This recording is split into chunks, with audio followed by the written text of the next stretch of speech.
Оце було тут село. Так. Так що Микитусь робить зйомку. Тут нічого не лишилось, да, ніяких Нічого. Воно взагалі. зараз, до речі, ну, можливо, щось теоретичне. Ну, оце де кущі, оце може бути і хати. Оце?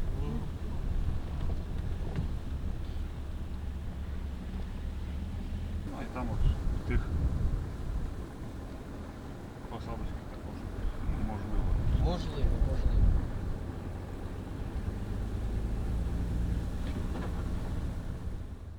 В цьому році вже 22 роки, як немає моєї мамочки Олександри Васильівни. Я вже пережила її 2 роки. Вона пішла, коли їй було 74 роки. От. Народилась вона в 1926 році. Ну, вроді як село Вовчий Яр. Бабушка Маруся, мама, їй розказувала, що ти родилась на Покрову, а батько пішов і записав тебе 18 листопада 26-го року. Дитинство пройшло, наскільки я пам'ятаю, вони кажуть, це ж в селі там. Досить недавно я знав за те, що народилась вона в селі, там написано в одному місці Тихий Став, це Широківський район Дніпропетровської області, а в іншому місці знайшли Вовчий Яр. Сьогодні того Вовчого Яру на карті не видно, ну, можливо, це десь було рядом якийсь, ну, як хутор чи що-небудь таке. Оце ж була яка історія, що, виявиться, вони були розкуркулені. От.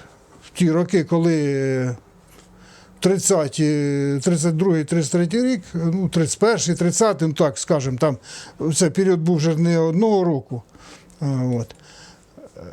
І вони потрапили під розкуркулення, бо були багаті, бо в їх, виявилось, була корова, була конячка, ще якийсь там реманент був. Тому треба було все здати в колгосп. А батько Олександри Васильівни Василь Троцик не захотів це діло робити. Тому їх насильно частину реманенту відібрали. От, і, як розказувала Олександра Васильівна, їй тоді було десь там років 5-6, що так у неї невеличкі так є спогади, що вони возом їхали кудись, чи як тікали, чи як переселялися. От, з тої місцини, де вони раніше жили. І ось коли вже я познайомився з Діною, і прийшов такий час, що вона запросила мене до себе в гості. А навчалися ми в Дніпрі в університеті, а родина її жила на Інгульці під Кривим Рогом. Зустріли мене з автобуса, правда, приходимо ми в двір, заходимо в хату, а стіл уже накритий, і на столі, і м'ясні закуски, і печення, і пиріжки. Вона була дуже хлібосольною людиною, тому зазвичай зустрічала гостей і запрошувала і родичів своїх, які приходили, бо там жили і брати її жили, і сестра. От. Тому я так зрозумів, що мені це все діло сподобалося. От. І я мав надію, що і я їм сподобався. Ну, як воно й далі вийшло дійсно, тому що через деякий час ми одружилися. От. І деякий період я й не знав, що Олександра Васильівна була угнана в Німеччину. А вже коли прийшов період більш демократичного, скажімо, плану, ну вже навіть ті ж 80-ті роки, вже середина і кінець 80-х років, то вона розповіла про свою одіссею, як вона була угнана в Німеччину.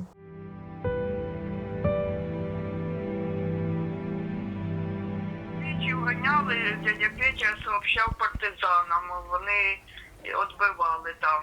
А оце ж у лютому 44-го, якщо ти пам'ятаєш, розказувала мама, що вони на городі таку потайну яму там вирили, ну, дідушка з бабушкою, і ховали там якихось там декілька залившихся курочок.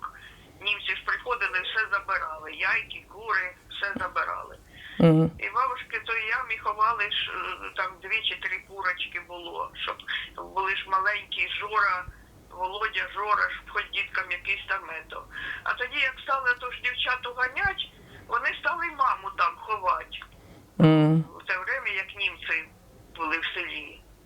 Ховали маму. От. І якраз оце в цей день така тишина, нікого в селі нема. Бабушка прийшла туди до ями, в город каже: Саша, виліз, хоч супчика гарячого поїж. Бабушка Маруся. І вони оце якраз сиділи за столом, налетіли калмики куняк. Оце мама чого так ненавиділа цих калмиків. Вони прислужували, вони у німцях були самі перві. Налетіли прямо до того бистро на конях, і не встигла вона сховатися в ту яму. А тоді слідом приїхали ті на машині, німецькі вже офіцери. От. І отож підбирали з кожного подвір'я, де там кого ще можна було вигнати, що мама боса була, що в неї ножки так боліли до кінця життя. Босиком, в февралі. І бабушка ж вийшла теж сюди ж на дорогу, і як вона там молила цього німця, обнімала за ноги, сапоги цілувала, молилася, просила. От. А їх зібрали отож уже шетапом і стали гнати. А німець як ударив прикладом в бабушку. І мама каже, до самого профіля оце їх гнали, скільки вона могла оглядуватися, скільки могла бачити, бабушка лежала. І вона так і не знала, чи жива вона залишилася.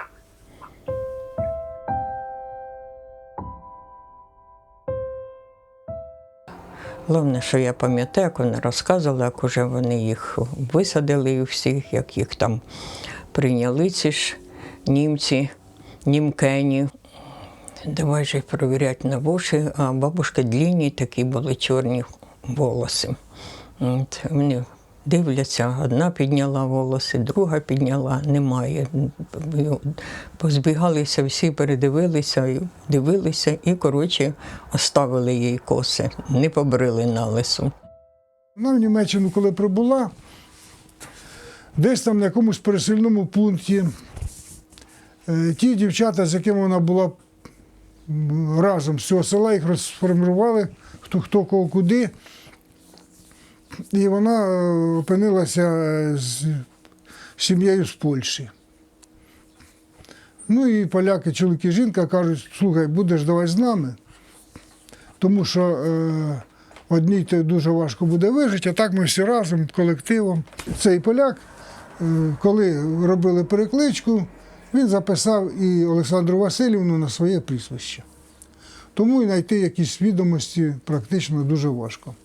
От. Що вона була в Німеччині. Вже сиділи, як кажуть, покупателі вже в тому самому, і вже сидів там, як там казав, Бауер. Ну, ну, якби хазяїн. І вибрав її. Бо цю частину відправили в село. Дуже багато забирали на виробництво, а цих якраз, чи може сільські жителі, чи що їх забрали в село. От. І вона працювала у Бауера Ріссе, Герман Ріссе, по-моєму, він в населеному пункті Ветрінген, це Рейн, Нижня Вестфалія, по-моєму. От. Привіз додому, оце, що я пам'ятаю, як вона розказувала, що там, сіли за стіл і посадили її за стіл. І рядом з ними ж. І хліба положили біля неї. Ти ж проголодалася, і ви ж хліб, мов, хорошо їсте.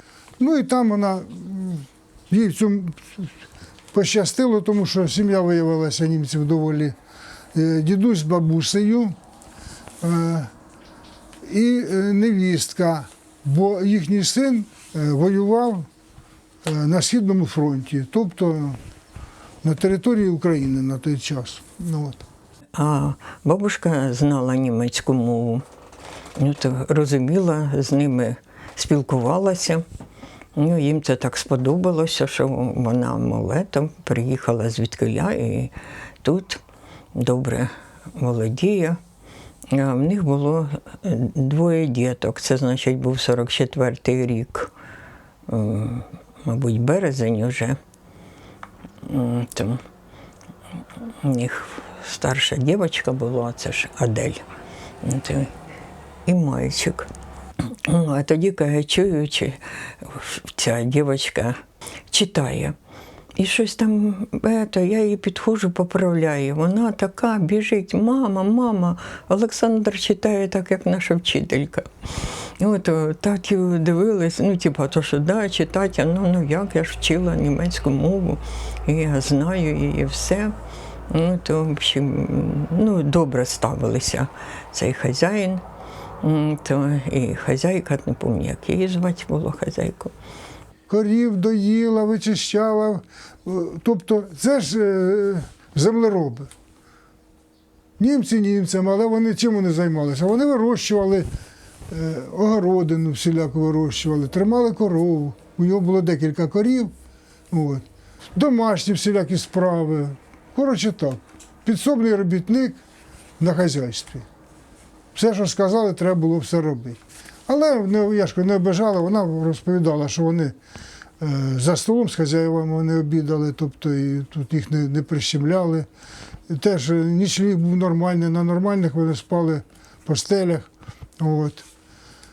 Може і пощастило, може були гірші німці, не знаю, в даному випадку було так. Бабушка їх тут прибирала, то не пам'ятаю насчет їди, чи хтось другий готував, чи ні. Їй обов'язки входило зробити уборку в кабінетах і в обід подоїть коров. А нужно було їздити на велосипеді з прицепом. А де той велосипед був в селі, хто його там бачив. Він її навчив їздити. Каже, я сідаю, ворота відкриті, я не можу в ворота в'їхати. Як? Поки ж там навчилася, потім все, він їй довіряв. Сказав, що да, Олександра, давай, показав же, де стадо корів. От якої корови, яка молоко сподобається, можна чашку чи кружку молока випивати. Тобі дозволяється. А це все не довелось, бідони залишалися тут за забором. І вранці чи коли там приїжджали ще, та і забирали там це все. Вона підійшла до карти, він каже, що ти дивишся? Я каже, дивлюся, де ж тут зараз. А він, та наші. А вона каже, та ні, каже, ви ж нічого не знаєте. Я ж, каже, ще з дому, як уходила, то вже під Сталінградом німців розбили. Не може бути. Каже, ти що в карті розбираєшся? Вона каже, як що розбираюся? Я ж школу закінчила 7 класів, чого ж не буду розбиратися? І далі ж, каже, дивлюся, мій хазяїн одягає френч, форму свою парадну, і на велосипед і поїхав. Думаю, тут мені і все. Зараз поїде, здасть мене, що я така-сяка, за агітацію. Коли, каже, через деякий час приїжджає, підходить, каже, Олександра, ти була права. А він був членом якоїсь партії ще до того ж. І каже, мені мої партійні начальники сказали, що дійсно, каже, Німеччина відступає і вже дуже далеко відступила. А тут, тим паче, вже коли почали наступ англійці-американці, її відправили на рити окопи, а він ще їй каже, я не можу, я, каже, вам хоч молочка буду там привозити, такий був, видно, дядько дуже такий гуманний. Тиждень-два, і німці відступили, і американці захопили цю територію, де вони були на цих передових позиціях, рили окопи. А потім їх помістили невеличко, як би сказати, зробили готель, не готель, де їх розмістили, вони деякий час там жили в тому готелі, а потім їх завантажили на літаки і відправили. Хто захотів, всіх відправляли додому. Хто захотів, той жити за кордоном, в Європі, там ще де вони. Був такий момент, що можна було в цей час. Я тепер вспомнила, що як освободили їх американці, оце ж на окопах, і був этот самий, пожилий американець, а в нього вдома був син. І вона йому сподобалась. І хотів він би її агітував, пам'ятаєш, вона каже, що поїхали до нас, типу в Америку, у мене є син, і якраз буде тобі, куди ти будеш їхати в ту, як вони казали, ту Росію. Вони ж не казали, там Україна, це все було тоді Росія. Те саме. От, що вона ні, каже, я те саме, я тільки додому, мені треба додому, в мене там батьки, все. Каже, така надія була в мене, що все-таки, що мама жива, що мені треба тільки туди. А як так швидко ж тоді ж не перескочиш.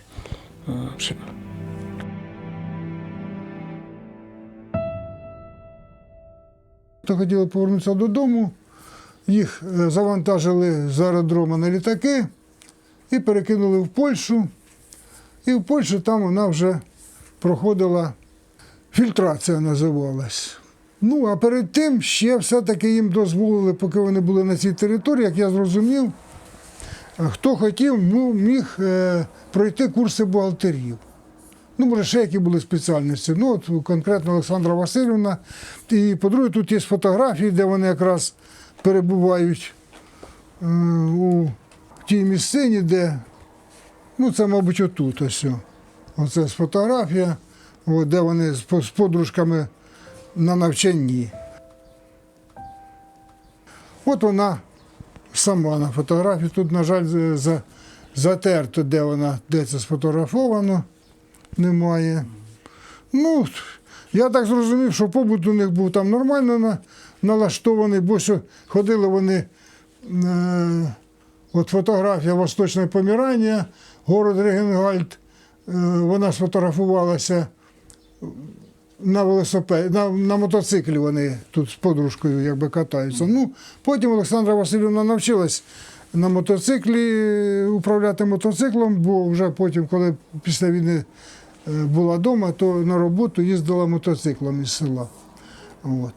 Пам'ятаю, що вона каже, що, по-моєму, якийсь приїхав то лі з Москви, то лі що то таке, і то, що ви сидіть тут і не рипайтесь, тому що ви тільки границю пересічете і побачите, що там робиться. Там треба, тут воїнській часті пересидьте, і тут будете. В тебе є, вони на неї, по-моєму, Шура казали, так. І тоді вже мама знайомиться з батьком вже, з Валентином, а він возив начальника часті. Коротше, він водителем був там, тому що він перед цим теж був танкістом, був ранений. Те саме, вони там з ним познайомилися.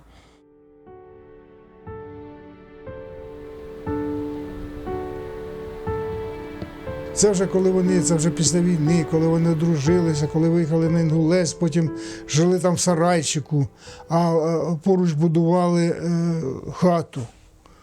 Ще й на квартирі десь там, по-моєму, жили, потім будували це ж хату. Дід Валя був дуже гарний тесляр, то практично це все, що дерев'яні роботи, він все зробив сам. І постелив дошки. І оцю верандочку сам зробив. А там було, заходиш, і зроблено всередині обшито дошками. Тому ту хату, це може бабуся Діна щось трошки про хату розкаже, тому що навіть те, що ми коли вже приїжджали, там її немає, тієї хати. Ось як ми поїдемо, подивимося, хати там практично тієї немає. І час скільки пройшло, так що. Вона, бо як приїжджали, каже, отут була хата, отут була хата. Далі, оце розвалений це клуб. Оце клуб. І це десь була хата в цьому районі. Або тут щось розвалено. Вони кажуть, що гріх, оце коли було рік тоді. Так, рік. Коли вже нарешті прийшла незалежність, коли вже можна було відкрито говорити про те, що хтось там був угнаний в Німеччину, хтось там ще до От. А тут ще німці виступили з ініціативою покаяння і вирішили виплатити всім остарбайтерам по 500 марок тоді було. Тоді євро ще не було, по-моєму, по 500 марок. Ну, коротше, якусь суму. Вона різнилася. Для сільськогосподарських вона була одна, для промисловості була інша. І для промисловості була, до речі, більша. Ну, а сільським працівникам таку суму. Але ж я кажу за те, що коли її забирали в Німеччину, коли вона вже потрапила в Німеччину і пішла під крило поляків, її прізвище там ніде не фігурувало. Я зайнявся історією свого роду. От. І у мене вже є інформація, яку я зміг добути в архівах про безусів. На сьогоднішній день 7 покоління я знаю хоча б, як їх звали. Ну, а потім, оце ж, коли я вже тут, те, що мені вдалося, думаю, паралельно, що знаю історію ж з цього боку для своїх дітей і онуків, щоб вони ж, бо воно мені вже якби не дуже, а для вас, от якраз для онуків, може вам це буде цікаво. Тому що вам вже легше, ви хоч знаєте про своїх прадідів майже все. А ми про прадідів і прабусів майже нічого не знали. Про дідусів, бабусів хоч що-небудь так. Я, наприклад, я вже потім, ну, правда, хочу сказати, що мій батько все-таки розповідав за свого діда Мирона Федоровича і навіть зберіг його фотографію. Десь треба буде знайти, та фотографія є. І почав це все діло розвивати.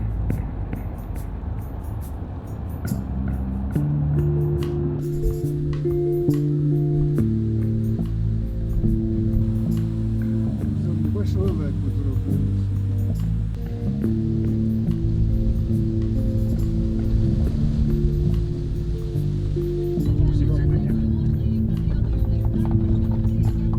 Сам ставок. З обох сторін. Ми ще в йому намагалися рибу ловити.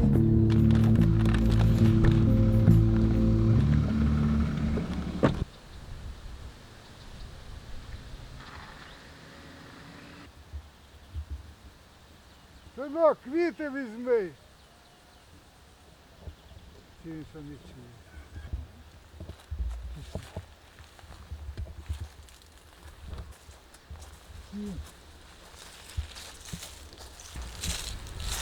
Олександра Васильівна.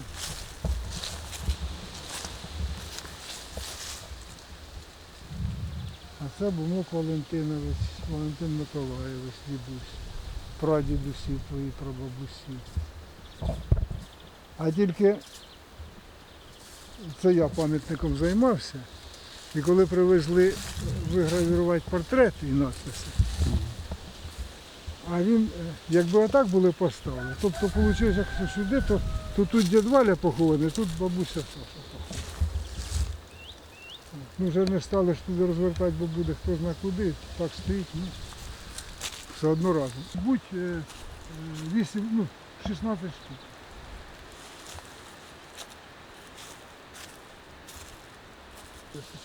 Ну, або вона зайва, або не додала якісь. Поняв, воно трохи якби.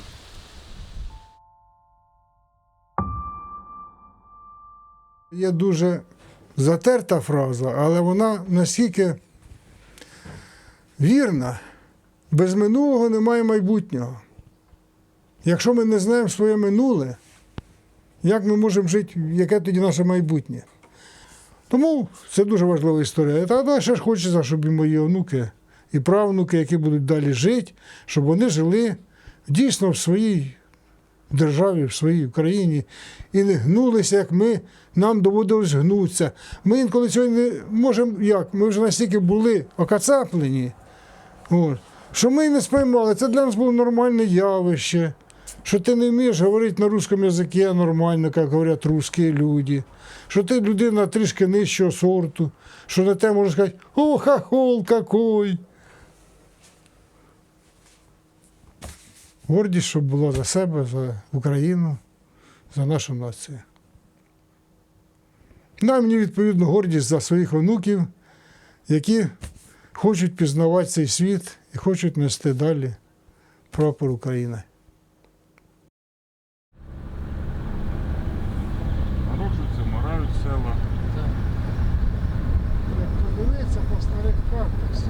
Сили тих немає, то це щось. Я просто постійно район. Це аж страшно.